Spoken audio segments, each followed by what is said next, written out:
Hey guys, in this video I will show you how to fix Cash App Bitcoin withdrawal cancelled. So let's start. So first thing you need to do is just open your Cash App application and go to the main dashboard.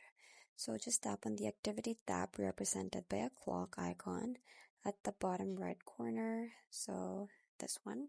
So this section allows you to review all the recent transactions that you've done.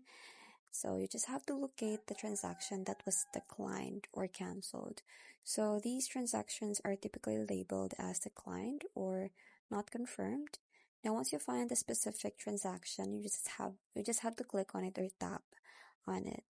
Then you will be able to view more details. So inside the transaction details, you just have to look for an option to review the transaction.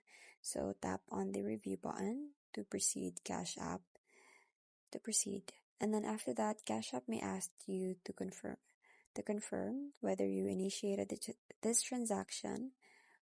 And then you just have to follow the on-screen prompts to complete the verification. Now, after confirming your authorization, you will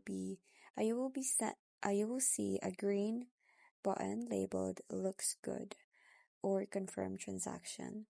So you just have to click on it to finalize the review process. So this step informs Cash App that transaction is safe and should not be declined again. Now, once confirmed, Cash App will update its records and the transaction should proceed without further issues. So that's basically it. I hope you find this video helpful. Thanks for watching and I'll see you in my next one. Bye!